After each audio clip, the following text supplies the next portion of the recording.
सर्वाधिक गोंधळलेला पक्ष कोण असं मला विचाराल तर मी म्हणेल भारतीय जनता पक्ष हा गेल्या 100 दिवसात सर्वाधिक गोंधळलेला आहे। आता तुम्ही बहुमताच्या जवळ आहात, हे दोनही पक्ष बाजूला सारून उरलेल्या तीनही विरोधी पक्षांची मदत न घेता सरकार चालू शकतं। 10 वर्षाच्या कालखंडात देवेंद्र फडणवीस महाराष्ट्राचे 7.5 वर्ष गृहमंत्री होते। गृहमंत्र्याला बीड जिल्ह्यामध्ये काय चालू आहे हे 7.5 वर्षात कळलं नाही। धनंजय मुंडे बीडचे सम्राट असल्यासारखं मागील 10 वर्ष वावरत आहेत। या 10 वर्षामध्ये बीडचं सम्राट होण्यासाठी कोणी मदत केली तर 2 व्यक्तींनी मदत केली, एक अजित पवारांनी, एक देवेंद्र फडणवीसांनी। विरोधी पक्षातल्या लोकांना आपल्याला काही भवितव्य आहे विरोधी पक्षात राहून असं वाटत नाही, स्थानिक पातळीवरच्या कार्यकर्त्यांनाही वाटत नाही आणि वरच्या पातळीवरच्या कार्यकर्त्यांना किंवा नेत्यांनाही वाटत नाही। या 5 वर्षात महाराष्ट्रातलं राजकारणाचा जर बट्ट्याबोळ केलेला आहे असं जर कोणाला वाटत असेल, हा गोंधळ वाढवलेला आहे असं वाटत असेल तर याची जबाबदारी पवार साहेब आणि केंद्रातले भाजपचे 2 नेते या तिघांच्यावर येते।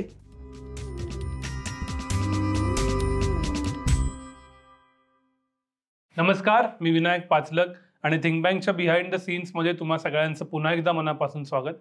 5 डिसेंबरला महाराष्ट्रामध्ये देवेंद्र फडणवीस यांच्या नेतृत्वाखाली महायुतीचं सरकार आलं, त्यांनी शपथ घेतली, त्याला 100 दिवस होतात। स्वतः फडणवीस आणि त्यांचे सर्व सहकारी 100 दिवसाचा प्लॅन बनवतायत, इम्प्लिमेंट करतायत, त्याचा कदाचित आढावा ते भविष्यात सांगतील अशी चर्चा आहे।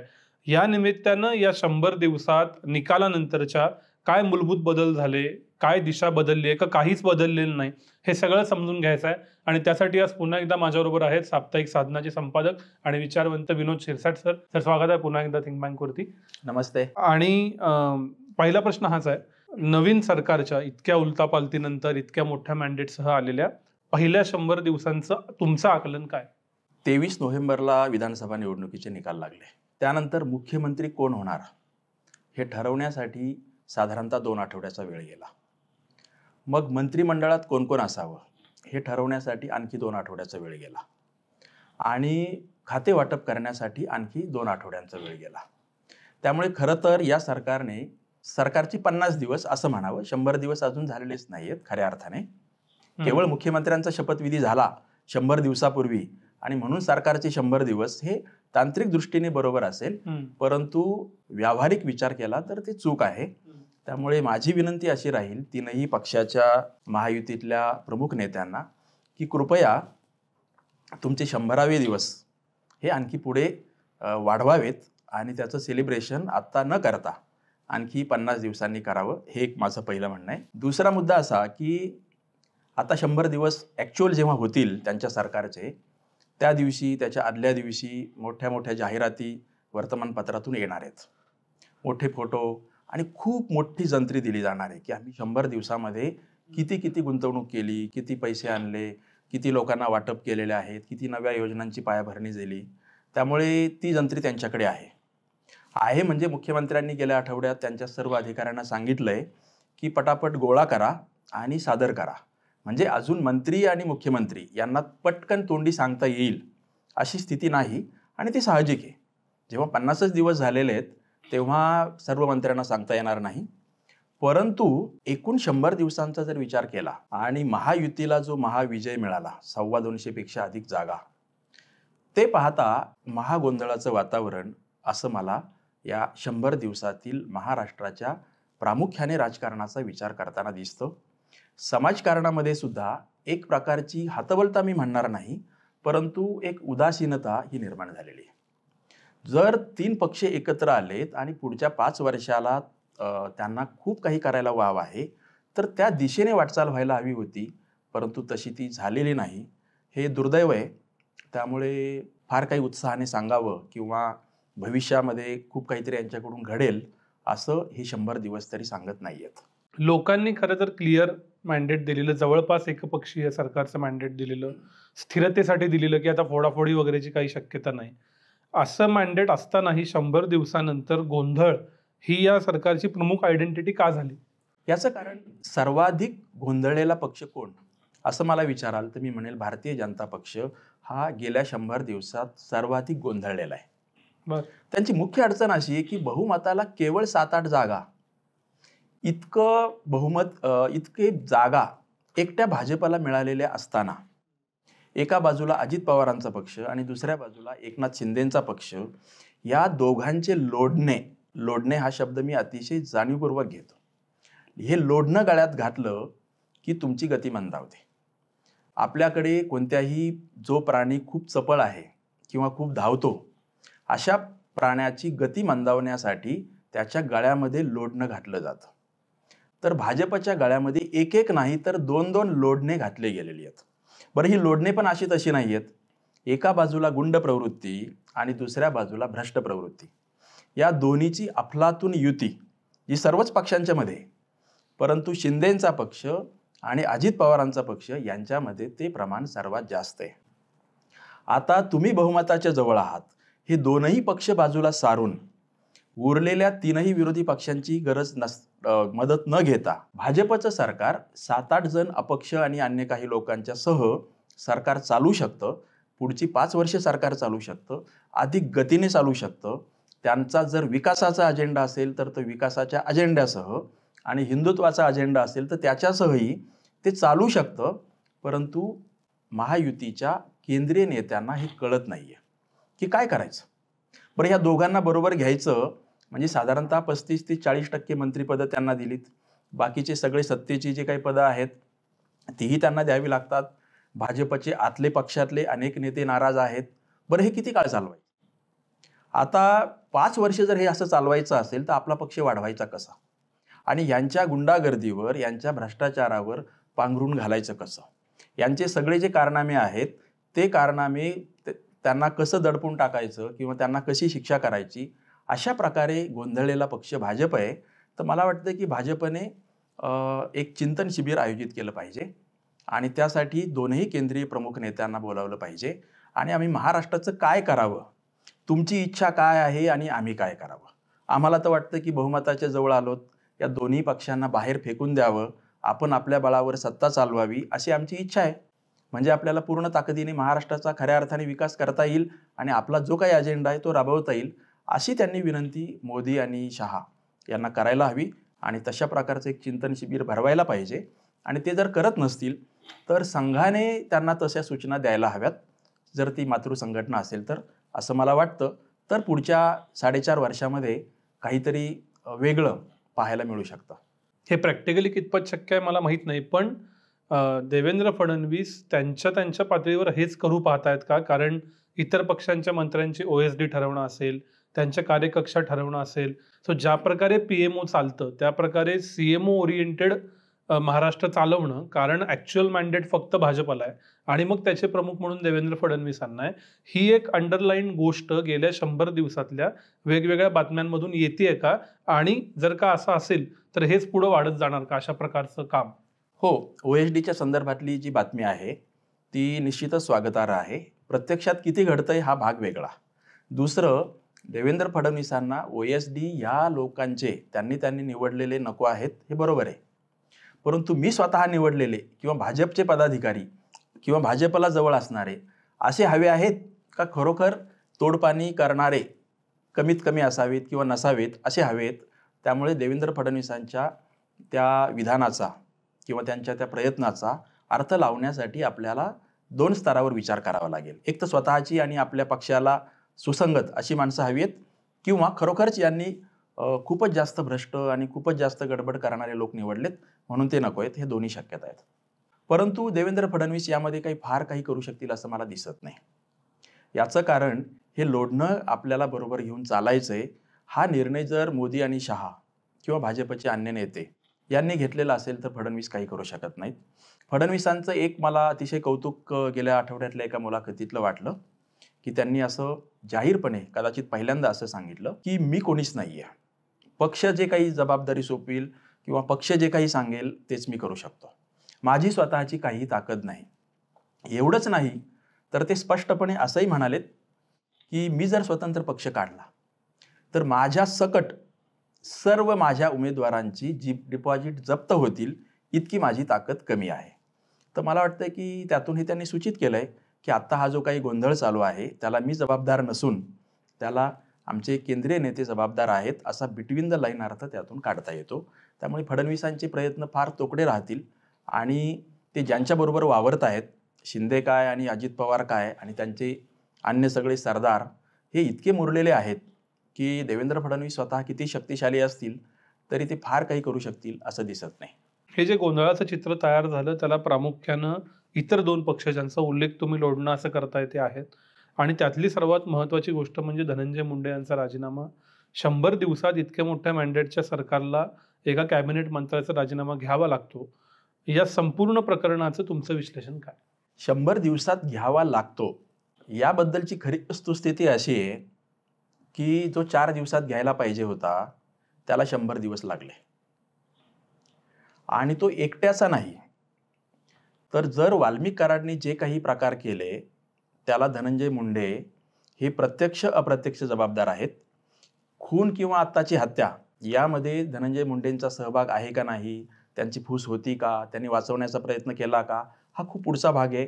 तपासातून काही प्रमाणात येईल, काही प्रमाणात लपवलं जाईल. परंतु धनंजय मुंडे बीडचे सम्राट असल्यासारखं मागील 10 वर्षे वावरत आहेत. या 10 वर्षामध्ये बीडचं सम्राट होण्यासाठी कोणी मदत केली तर 2 व्यक्तींनी मदत केली. एक अजित पवारांनी, एक देवेंद्र फडणवीसांनी.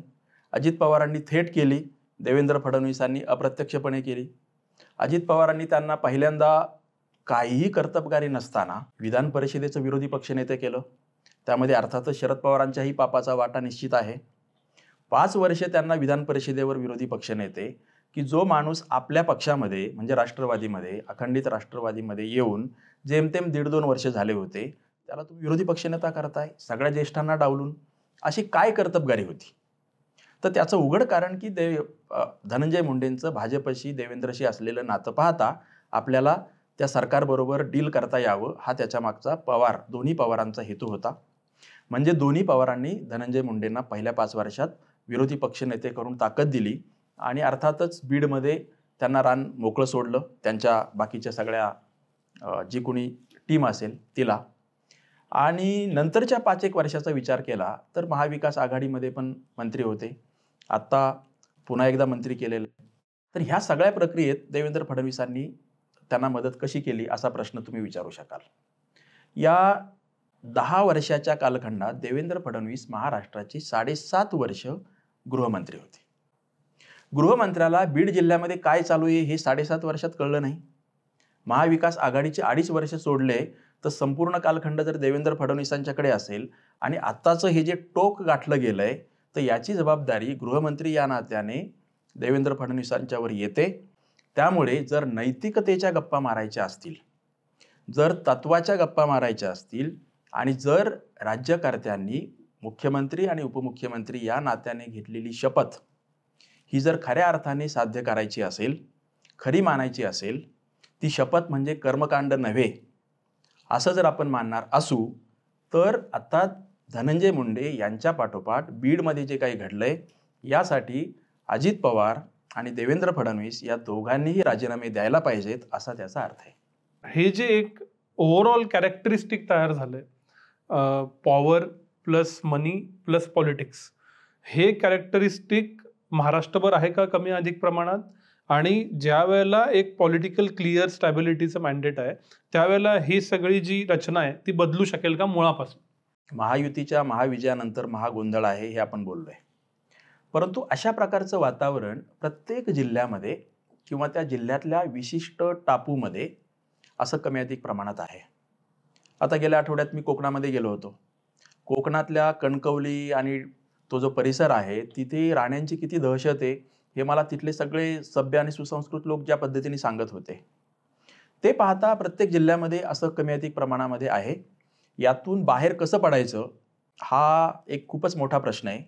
विशेषतः विरोधी पक्ष इतके दुर्बल झालेले असतील आणि खरं तर विरोधी पक्षातले बहुतांश लोक सत्ताधारी झालेले असतील तर हे कसं सुधारणार हे आत्ता तरी आपल्याला लगेच सांगायला काही वाव नाही.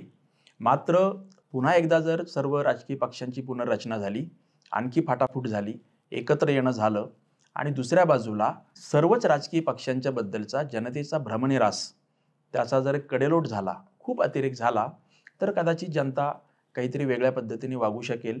तशी स्थिती नजीकच्या काळामध्ये दिसत नाही. त्यामुळे जनतेला आपल्या लायकीप्रमाणे सरकार मिळतं हे पुन्हा पुन्हा सिद्ध होत आहे. त्यामुळे जनतेचंही खूप काहीतरी कौतुक करावं आणि ती भरडली जाते असं म्हणावं असंही आता काही दिसत नाही. हे सगळ्यातला काही प्रमाणात हिडन, काही प्रमाणात बोलला जाणारा पदर हा थेट जातीचा आहे. जातींमधले वाद, जात समूहांमधले वाद, त्यांच्या आयडेंटिटीज आणि त्याचे राजकीय सामाजिक प्रतिनिधी. महाराष्ट्र जातींमध्ये विभागला गेलाय का? तो पूर्वीही तसाच होता? आत्ता फक्त आपल्याला वाटतंय का खरंच आत्ता इंटेन्सिटी वाढली आहे? आणि मग याचं पुढं काय? जातीवाद हे भारताचं व्यवच्छेदक लक्षण आहे आणि पूर्वीपासून चालत आलेलं आहे. तुम्ही कोणत्याही काळातले वर्तमानपत्र काढा, पुस्तकं काढा, सरकारी किंवा बिगर सरकारी अहवाल काढा, प्रत्येक काळामध्ये भारतातल्या, राज्यातल्या आणि जिल्ह्यातल्या विशिष्ट टापूमध्ये अशा प्रकारची अस्वस्थता जातीवादाच्या संदर्भात ही राहिलेली आहे. अगदी 10 वर्षापूर्वी पण होती, 20 वर्षापूर्वी पण होती आणि 50 वर्षापूर्वी पण होती. फक्त ते बदलत गेलं. आज या राज्यामध्ये जास्त अस्वस्थता असेल तर पुढच्या वेळी दुसऱ्या राज्यात असेल, या जिल्ह्यात आत्ता असेल तर 5 वर्षापूर्वी दुसऱ्या जिल्ह्यात असेल, आणखी 5 वर्षानंतर तिसऱ्या जिल्ह्यात असेल. तरीही भारत ते मॅनेज करण्यामध्ये आत्तापर्यंत यशस्वी ठरत आला आहे. मॅनेज करणं या अर्थाने की देशाचे तुकडेच पडले नाही, राज्यामध्ये यादवीस माजली नाही, केंद्र सरकारला खूप मोठा हस्तक्षेपच करावा लागला, असं घडलं नाही. या अर्थाने ते मॅनेज करत आलेलं आहे, जुगाड करत आलेला आहे. त्यामुळे मला स्वतःला जातीवाद खूप भयानक रूप धारण करेल असं मात्र वाटत नाही.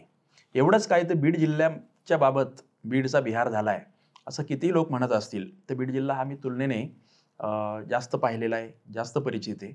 मला असं वाटतं की प्रत्येक जिल्ह्यात, प्रत्येक तालुक्यात, एवढंच काय प्रत्येक गावात अशा प्रकारची गुंडागिरी करणारे भ्रष्ट प्रवृत्तीची माणसं हाताच्या बोटावर मोजता येतील इतकीच असतात. फक्त त्यांना रोखू शकणारी ताकद त्या ठिकाणी नसते आणि जे कोणी रोखू पाहतात त्यांना सरकार बळ देत नाही, पोलीस बळ देत नाही, प्रशासन बळ देत नाही, राजकारणी लोक बळ देत नाही. म्हणून हा प्रकार आहे.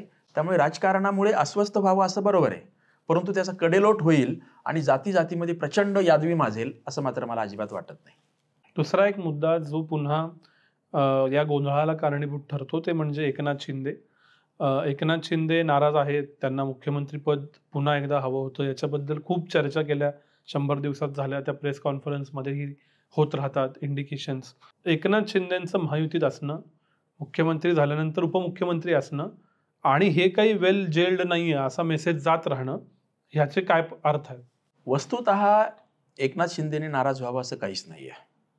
एकनाथ शिंदे शिवसेनेमधले ज्येष्ठ नेते, मोठे नेते, महत्त्वाचे नेते, हे निर्विवाद आहे. परंतु एकनाथ शिंदेंना मुख्यमंत्रीपद मिळणं, 2.5 वर्ष मिळणं, त्यानंतर उपमुख्यमंत्रीपद मिळणं, महत्त्वाची खाती मिळणं, खूप मोठे संघटक किंवा लीडर नसतानाही 40-50 आमदार तुम्हाला मिळणं, तर मला वाटतं की एकनाथ शिंदेने खुश राहायला पाहिजे की खुदा ने आपको बहुत दिया है असं त्यांनी खरं तर म्हणायला पाहिजे. म्हणजे स्वतःला दिलंय असं त्यांनी मानायला पाहिजे.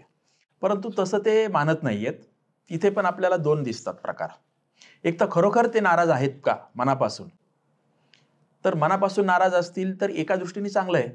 एवढं सगळं असून माझ्या महत्वाकांक्षा आहेत, भाजप इतका सर्व शक्तिशाली पक्ष आहे देशामध्ये, त्यांच्या विरोधात आपण नाराजी करतोय, असं जर असेल तर एकनाथ शिंदेचं कौतुक करायला पाहिजे.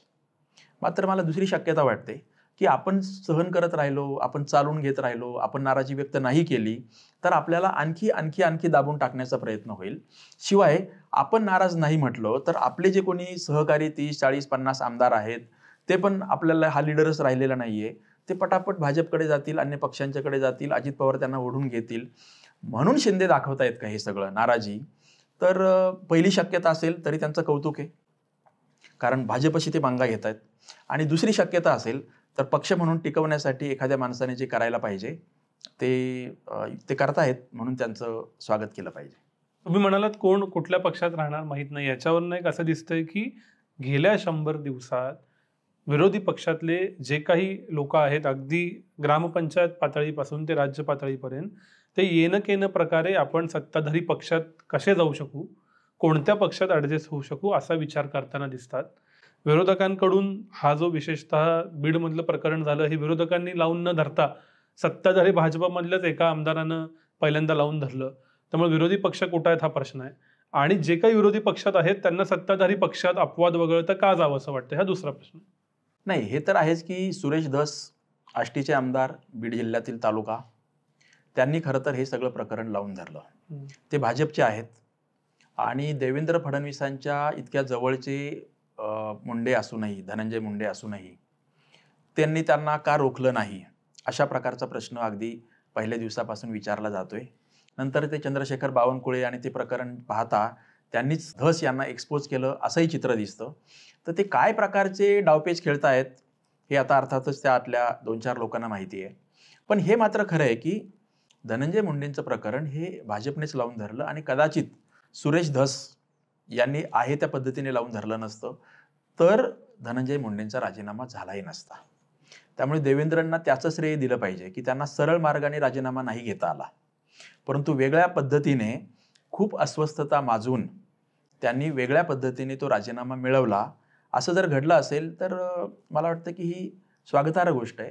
राहिला प्रश्न गावोगावचे कार्यकर्ते वेगवेगळ्या पक्षातले, ते खरोखर अस्वस्थ आहेत का? तर ते जर अस्वस्थ असते तर मला प्रश्न पडतोय की स्थानिक स्वराज्य संस्थांच्या निवडणुका त्यांच्या मुदती संपून आता 4 वर्ष झालेत. म्हणजे 9 वर्षापासून निवडणुका झालेल्या नाही आहेत. आणि तरीही ते जर स्वस्थ असतील, तरीही ते जर दंगे करत नसतील, तरीही ते जर मोर्चे आंदोलनं करत नसतील, तरीही आपापल्या राजकीय पक्षांच्याकडे ते विरोध प्रकट करत नसतील, तर याचा अर्थ त्यांचंही काही फार अडून राहिलंय असं नाही. आणि स्थानिक स्वराज्य संस्थांच्या निवडणुका घेतल्या जात नाहीयेत, जरी त्याच्या पाठीमागची कारणं न्यायालयीन प्रक्रिया दाखवली जात असेल, तरीही आपल्या सर्व राजकीय पक्षांनी जर ठरवलं की आपल्याला स्थानिक स्वराज्य संस्थांच्या निवडणुका घ्यायच्यात, न्यायालयीन प्रकरण हे सगळं असू नये, तर मला वाटतं की एक बैठक पुरेशी आहे. एका बैठकीत निर्णय होऊ शकतो आणि 6 महिन्याच्या आत त्या निवडणुका होऊ शकतात. परंतु राजकीय पक्षांना इच्छा नाही आहे. त्यामुळे स्थानिक स्वराज्य संस्थांचं खरोखर नेमकं महत्त्व काय आहे असा प्रश्न पडतो. राज्यकर्ते महाविकास आघाडी असो किंवा हे असो आत्ताचे, त्यांना असं वाटतं की उलट ही कदाचित आपल्याला तापदायकच प्रकरण आहेत. ह्या सगळ्या स्थानिक लोकांना, कार्यकर्त्यांना बरोबर सांभाळणं, त्यापेक्षा त्यांचा वाटा आपण सत्ताधारी आहोत तर देऊन मोकळं होऊ आणि त्यांना शांत करू.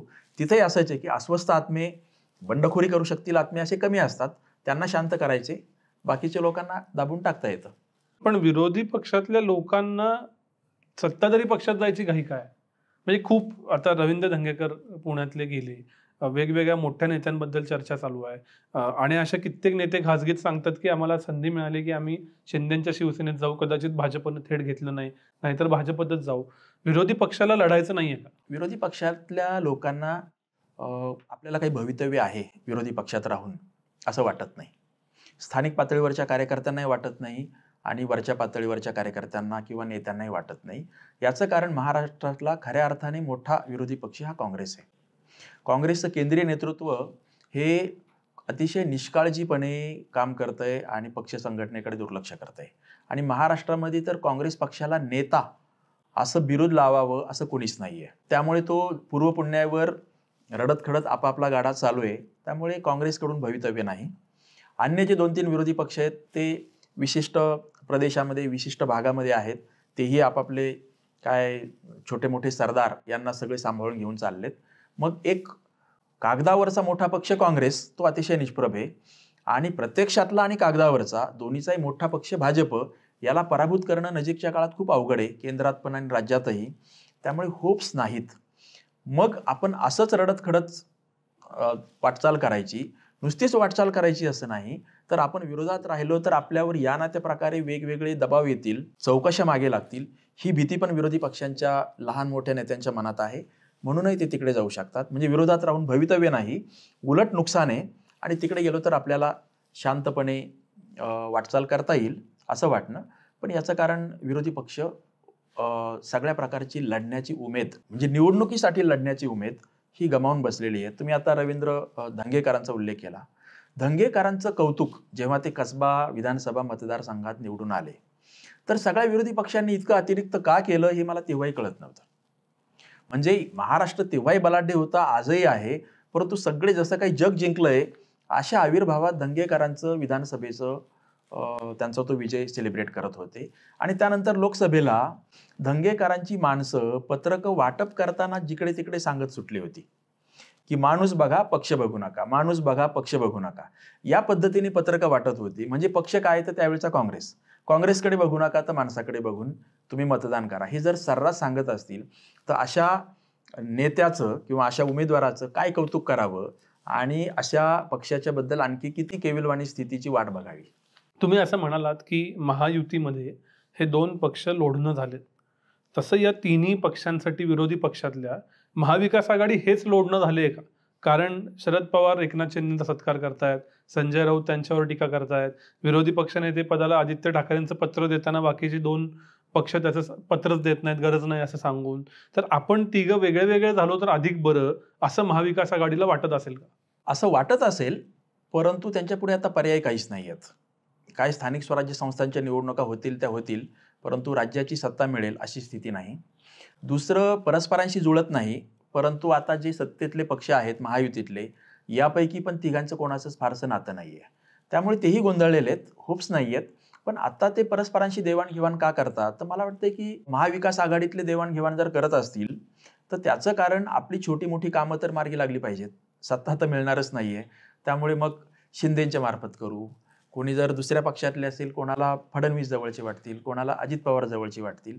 त्यामुळे अन्य 3 जे महाविकास आघाडीतले पक्ष आहेत त्यातले सर्व नेते या महाविकास आघाडीतल्या 3 नेत्यापैकी कोणाचे तरी जवळ जाऊन आपली आपली कामं मार्गी लागावीत असा प्रयत्न करत असतील. हेच मुख्य कारण आहे. दुसरं असेल तर त्यांच्यामध्ये फूट पाडता येईल का असा विचार कदाचित शरद पवार किंवा संजय राऊत, उद्धव ठाकरे असे नेते थोडेफार प्रयत्न करत असतील की त्यांच्याशी संपर्क ठेवू, त्यांच्यातले काही नेते आपल्या गळाला लावू. ते आज लागणार नाहीयेत, पुढे निवडणुका होतील, तिथे अस्वस्थ होतील, तेव्हा त्याचा कदाचित फायदा होईल. अशी दुहेरी रणनीती महाविकास आघाडीचे लोक खेळतायत. आणि अर्थातच यामध्ये स्वतःच्या अस्तित्वाची लढाई हा त्यातला महत्त्वाचा घटक आहे. शरद पवार, उद्धव ठाकरे, बाळासाहेब थोरात, नाना पटोले हे जे मोठे नेते आहेत विरोधी पक्षातले, हे तितकेसे ऍक्टिव्ह गेले 100 दिवस दिसत नाहीत. ही इनॅक्टिव्हिटी तात्पुरती आहे का नाही बाबा आता काही करण्याजोगं राहिलेलं नाही? जरी राजकीय पातळीवर नसलं तरी सामाजिक पातळीवर रस्त्यावरच्या लढाईतही काही राहिलेलं नाही, हे मान्य केलं गेलंय? ही तात्पुरतीच आहे. तात्पुरते म्हणताना कशाला तात्पुरते म्हणायचा हा प्रश्न आहे. काही महिने आहे का कदाचित वर्ष, सव्वा वर्ष आहे का 1.5 वर्ष आहे, कळायला मार्ग नाही. परंतु ही अर्थातच तात्पुरती आहे. जसजसं महायुतीमध्ये अंतर्गत स्तरावर थोडी अस्वस्थता निर्माण होईल आणि जनता पण थोडीशी या ना त्या कारणाने कंटाळेल, वैतागेल, अस्वस्थ होईल, तसतसे महाविकास आघाडीतले लोक अधिकाधिक अलर्ट होतील. हे एक कारण आहे. दुसरं, महायुतीचं सरकार आलंय, आता आपल्याला करायला म्हणजे विरोध करायला फारसा काही वाव नाही. जिथे कुठे एक ठिकाण होतं तिथं त्यांनी आपापल्या पद्धतीने प्रयत्न केले बीडमध्ये. मात्र दुसरी शक्यता अशी आहे की हे सगळे महायुती तुटण्याची वाट बघत असतील. भाजप 5 वर्ष खरोखर हे चालू देईल का या पद्धतीने, याचा अंदाज महाविकास आघाडीतले लोक घेत असावेत. आणि मोठी शक्यता अशी आहे की साधारणतः 2-1 वर्षानंतर, फार तर 3-1 वर्षानंतर भाजपला खूप गांभीर्याने हा प्रश्न सोडवावा लागेल की हे 2 लोढणे गळ्यात घेऊन पूर्ण 5 वर्ष करायची आणि त्यानंतर पुन्हा बरोबर सामोरं जायचं निवडणुकीला, एकत्रित का स्वतंत्र जायचं. त्यामुळे हा सगळा कौल हा भाजपला घ्यायचा आहे आणि भाजप म्हणेल की थोडंसं आस्ते कदम जाऊ. सगळ्यात महत्त्वाचा भाग असा आहे की भाजपमध्ये खूप गमतीदार विरोधाभास आहे की राज्यातले भाजपचे सगळे नेते अस्वस्थ आहेत की सत्तेचा इतका कमी वाटा मिळतोय आणि केंद्रातले नेते स्वस्थ आहेत की महाराष्ट्र अस्वस्थ आहे. त्यामुळे एक राज्य अस्वस्थ ठेवून आपल्याला केंद्रामध्ये जरा अधिक स्वास्थ्य लाभेल आणि त्यांच्या केंद्रीय सत्तेला काही त्याच्यामुळे धक्का पोहोचणार नाहीये. तर ही अस्वस्थता केंद्र आणि राज्य निर्माण होईल का, वाढेल का, हे पण सध्या कळायला मार्ग नाहीये. परंतु या ना त्या कारणाने जर केंद्रातली राजवट थोडी अस्वस्थ झाली आणि त्याचा संबंध हा भारतातल्या अन्य राज्यांशी, अन्य विरोधी पक्षांशी आहे, तर महाराष्ट्रातले भाजपचे नेते पण अस्वस्थ होतील आणि मग ते जाहीरपणे नाराजी व्यक्त करायला लागतील. जसं मुनगंटीवारांनी आता त्याची एक छोटीशी झलक दाखवलेली आहे. त्यामुळे आपण असं समजूया किंवा असं गृहीत धरूया की केंद्रीय राजवट अस्वस्थ झाली की महाराष्ट्रातले भाजपचे नेते आपला रोष व्यक्त करायला लागतील आणि मग हे 2 लोढणे बाजूला सारून महायुतीच्या ऐवजी एकटा भाजप आता 100% आपलं सरकार आणायचंय असं म्हणून 2029ला किंवा कदाचित त्याच्या आधीच निवडणुकीला सामोरं जाऊ शकेल. याच्यात खूप, या उत्तरात खूप अंतर्गत अंडरकरंट्स आहेत. त्याच्यामध्ये मतदारसंघांची पुनर्रचना आहे, त्याच्यामध्ये फडणवीस दिल्लीला जाणार का हे सगळं आहे. पुन्हा इथं पुढच्या निवडणुकीला भाजपचा चेहरा कुठल्या समाजाचा असणार हा मुद्दा आहे. पण उलटा मला एक काउंटर इंटेटिव्ह प्रश्न असा विचारायचा आहे की ही सगळी चर्चा आपण करतो, मात्र मतदारांनी क्लिअर मॅन्डेट दिले, एक पक्षीय सरकार दिले, कितीही पक्ष फोडा, आता हे काय सरकार 5 वर्ष जात नाही, स्वतःहून ठरवल्याशिवाय भाजपनं असं मॅन्डेट दिलंय. आपल्याला गेल्या 5-6 वर्षात खूप राजकीय चर्चांची सवय झाली आहे का? आणि जनतेला मात्र आता याचं काही पडलेलं नाही. आम्ही सांगितलंय तुम्ही सरकार चालवा, 5 वर्षानं बघू. त्यामुळं बिन राजकीय समाज, राजकीय गोष्टीच प्रायोरिटीला नसणारा समाज, हे जे 5-6 वर्ष महाराष्ट्र विसरला होता, हे परत घडतंय का? हो, निश्चितच घडतंय. म्हणजे लोक वैतागलेत, कंटाळलेत, राजकीय चर्चा फारशी नको आहे असं वाटतं. परंतु रोज काहीतरी चित्ताकर्षक घडत राहतं, त्याला मनोरंजनाचं स्वरूप येतं. त्यावेळचं तात्पुरतं थोडं फ्रस्ट्रेशन पण येतं, पण नंतर विसरून जातात, कारण दुसरं लगेच काहीतरी वेगळं मनोरंजक असं येऊन आदळतं. तर हे असं झालंय, परंतु ही घसरण खूप दीर्घकालीन आहे. त्याची पाळंमुळं आपल्याला खूप मागची पण दाखवता येतील. अगदी महाविद्यालयातल्या निवडणुका न होणं, त्यामुळे नवं नेतृत्व उदयाला न येणं, इथपासून तर भाजपमध्येही घराणेशाही येणं, आणि भाजपमध्ये घराणेशाही खरं तर भाजपाच्या आतून फार आलेली नाही आहे. भाजपने वेगवेगळ्या राजकीय पक्षांचे नेते जेव्हा आयात केले, स्वतःमध्ये सामावून घेतले, तर तेव्हा ते घराणेशाहीसह आयात केलेले आहेत.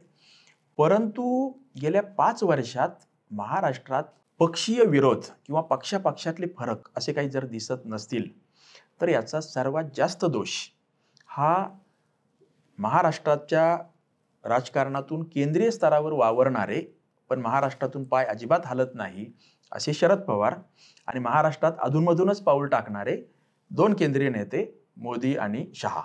त्यामुळे या 5 वर्षात महाराष्ट्रातलं राजकारणाचा जर बट्ट्याबोळ केलेला आहे असं जर कोणाला वाटत असेल, हा गोंधळ वाढवलेला आहे असं वाटत असेल, तर याची जबाबदारी पवारसाहेब आणि केंद्रातले भाजपचे 2 नेते या तिघांच्यावर येते. कारण तुम्ही ड्रायव्हिंग सीटवर बसलात तर तुम्ही कशी गाडी चालवता ते खूप महत्त्वाचं आहे. कोणी असं म्हणेल की हे एक व्यक्ती इतकी शक्तिशाली आहे का की अख्खा महाराष्ट्राचा गोंधळ निर्माण करेल, तर हे मला मान्य आहे की त्याची कारणं खूप मागची दाखवता येतील. परंतु आत्ताची 5 वर्षाचा हा सगळा गोंधळ करण्याचं योगदान किंवा अपश्रेय ह्या 3 लोकांच्या नावावर द्यावं लागेल. शेवटच्या प्रश्नाकडे मला यायचं आहे 5 वर्षाच्याच अनुषंगानं, पण त्याच्या आधीचा एक मधला प्रश्न, पेनल्टीमेट. बजेटही आलं महाराष्ट्राचं, एकतर नवीन काही देता येत नाही कारण खूप पैशाचं लोड आहे, आणि हे देशभरातले नेते खाजगीत बोलू लागलेत की ज्या योजना आहेत वेगवेगळ्या ठिकाणी चालू झालेल्या आहेत, ज्यानं निवडून आलो असं प्रत्येक ठिकाणचा इन्कम्बंट सांगतो, त्याचे पैसे आणताना त्रास होतोय. लाडकी बहीण योजना, ज्याच्यामुळे हे सरकार आलं असं मानलं जातं, आणि हिंदुत्व, तर लाडकी बहीण योजनेचं भविष्य काय?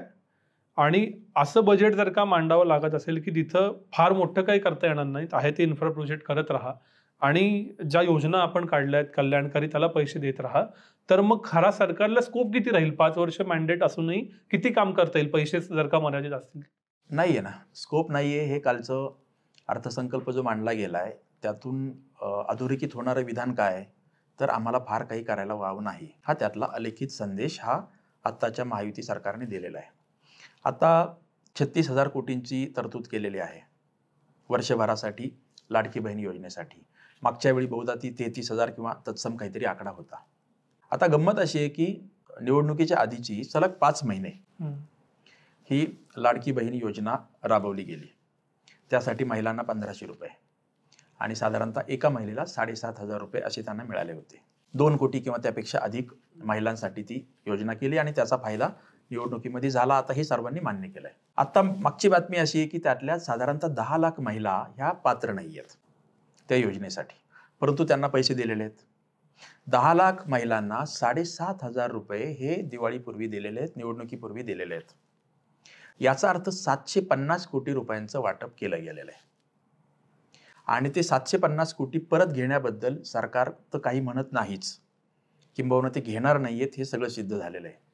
आक्षेपार्ह मुद्दा हा आहे की विरोधी पक्षाची त्याला हरकत नाहीये. एवढंच नाही तर सरकारपैकी एक जरी मंत्री म्हणाला असता की त्या 10 लाख महिलांच्याकडून आपण पैसे घेऊ, तर अकांड तांडव करायला सगळे महाविकास आघाडीतले पक्ष पुढे आले असते. म्हणजे जे काही आता सरकार करतंय त्याला यांचा नुसताच मूक पाठिंबा आहे असं नाही, तर तुम्ही त्याच्यापासून मागे वळलो तर आम्ही राजकीय फायदा घेऊ. तिसरा भाग, या सगळ्या प्रकरणात निवडणूक आयोग शांत आहे. खरं तर निवडणूक आयोगाने ती आधीची जी काही अंमलबजावणी केली त्याची खूप घाईघाईत सगळं केलं त्याबद्दल आक्षेप घ्यायला पाहिजे होता. नाही घेतला तर आता की तुम्ही या पद्धतीने निवडणुका जिंकलेल्या आहेत, हा भ्रष्टाचार आहे. 750 कोटी रुपये तुम्ही अशा महिलांना दिलेले आहेत की ते का नाही घेतले. सर्वोच्च न्यायालयामध्ये अजून कोणी गेल्याचं मला दिसत नाही या कारणासाठी. गेलं तर न्यायालय काय निकाल देईल मला माहीत नाही. परंतु लाडकी बहीण योजनेचं आत्ताचं चित्र काय आहे, तर 750 कोटीचा सरकार पुरस्कृत भ्रष्टाचार, त्याला सर्वांची मान्यता आहे. आणि सर्वाधिक मान्यता नुसती विरोधी पक्षांची असं नाही, तर हा भ्रष्टाचार असाच ठेवा अशा प्रकारची मागणी विरोधी पक्षांची आहे. आता हे एवढं सगळं चित्र असताना हे कशाला लाडकी बहीण योजनेपासून माघार घेतील. हे म्हणतील की आम्हाला पुढची 5 वर्ष कशी बशी सरकार चालू द्या, पुढच्या वर्षी काय करायचं त्यावेळी बघू, आणि मग आत्ता जे काही अर्थसंकल्प आहेत आम्ही आमचे हितसंबंध पाहू. आणि अतिशय वाईट ट्रेंड हा अजित पवारांच्याकडे त्याचं अपश्रेय द्यावं लागेल. आणि त्यांचं ते चालू दिलं यासाठी भाजपच्या नेत्यांना दोष दिला पाहिजे की तुम्ही आमच्याकडे आला तर आम्ही तुम्हाला तुमच्या मतदारसंघाला वाटप करू. तुम्ही विरोधी पक्षातले असाल तर नाही करणार. तुम्ही आम्हाला मतदान करत असाल तर आम्ही तुम्हाला वाटप करू. ही भाषा इतकी राजरोस, इतकी जाहीरपणे भारताच्या इतिहासात अशा मोठ्या नेत्यांनी कधी केल्याचं महाराष्ट्राच्या स्तरावर तरी दिसत नाहीये. त्यामुळे पुन्हा पुन्हा तिथेच मुद्दे येतात की याचा दोष कोणाकडे. तर ही परिस्थिती इतकी बिघडवण्याचं श्रेय आपल्या या 3 प्रमुख नेत्यांच्याकडे. शेवटचा प्रश्न, असं कसं बसं सरकार चालवणं आत्ताच्या सरकारला झेपणार नाही, याचं कारण लोकांच्या अपेक्षा खूप आहेत. आपण जी गती अपेक्षित धरली होती की इतकं मोठं मॅन्डेट आहे, त्याला तुम्ही म्हणालात तसं लोडणी लागली, तसा उल्लेख झाला, त्यानुसार गती कमी झाली. आणि त्याच्यामुळेच आत्ता आपण असं म्हणतोय की 100 दिवस अडखळलेले गोंधळाचे. हे जरी गृहीत धरलं तरी पुढच्या वर्षांमध्ये या सरकारकडून तुमच्या अपेक्षा काय आहेत?